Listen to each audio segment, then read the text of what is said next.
سورة النازعات. بسم اللہ الرحمن الرحیم.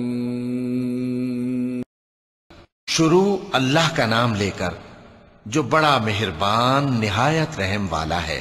ان فرشتوں کی قسم جو ڈوب کر کافروں کی جان کھینچ لیتے ہیں اور ان کی جو مومنوں کی جان آسانی سے نکالتے ہیں اور ان کی جو تیرتے ہوئے جاتے ہیں پھر لپک کر آگے بڑھتے ہیں.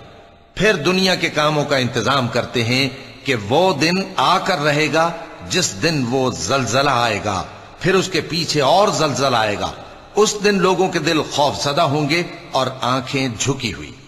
کافر کہتے ہیں کیا ہم الٹے پاؤں پھر لوٹیں گے؟ بھلا جب ہم کھوکھلی ہڈیاں ہو جائیں گے تو پھر زندہ کیے جائیں گے؟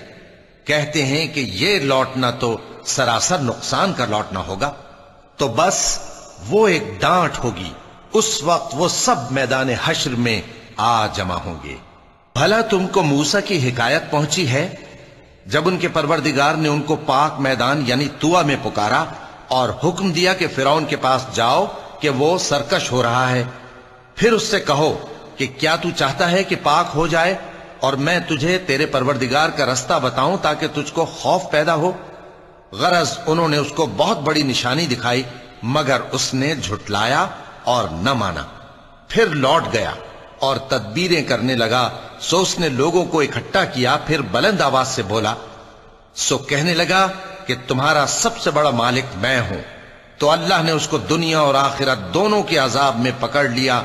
جو شخص اللہ سے ڈر رکھتا ہے اس کے لیے اس قصے میں عبرت ہے. بھلا تمہارا بنانا مشکل ہے یا آسمان کا؟ اللہ نے اس کو بنایا، اس کی چھت کو اونچا کیا، پھر اسے برابر کر دیا. اور اسی نے رات تاریک بنائی اور دن کو دھوپ نکالی اور اس کے بعد زمین کو پھیلا دیا. اسی نے زمین میں سے اس کا پانی نکالا اور چارہ اگایا اور اس پر پہاڑوں کا بوجھ رکھ دیا. یہ سب کچھ تمہارے اور تمہارے مویشیوں کے فائدے کے لیے کیا. پھر جب وہ بہت بڑی آفت آئے گی اس دن انسان جو محنت وہ کرتا رہا یاد کرے گا اور دوزخ دیکھنے والے کے سامنے لا کر رکھ دی جائے گی. اب جس نے سرکشی کی اور دنیا کی زندگی کو مقدم رکھا تو اس کا ٹھکانہ دوزخ ہی ہے. اور جو اپنے پروردگار کے سامنے کھڑے ہونے سے ڈرتا اور نفس کو بیجا خواہشوں سے روکتا رہا تو اس کا ٹھکانہ بہشت ہی ہے. اے پیغمبر صلی اللہ علیہ وآلہ وسلم، لوگ تم سے قیامت کے بارے میں پوچھتے ہیں کہ اس کی آمد کب ہے. سو تم اس کے ذکر کی طرف سے کس فکر میں ہو؟ اس کا منتہا یعنی واقع ہونے کا وقت تمہارے پروردگار ہی کو معلوم ہے. جو شخص اس سے ڈر رکھتا ہے تم تو اسی کو ڈر سنانے والے ہو. جب وہ اس کو دیکھیں گے تو ایسا خیال کریں گے کہ گویا دنیا میں صرف ایک شام یا ایک صبح رہے تھے. صدق اللہ العظیم.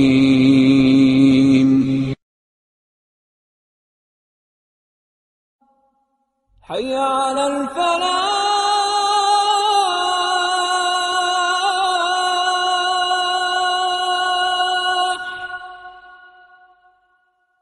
حي على الفلاح.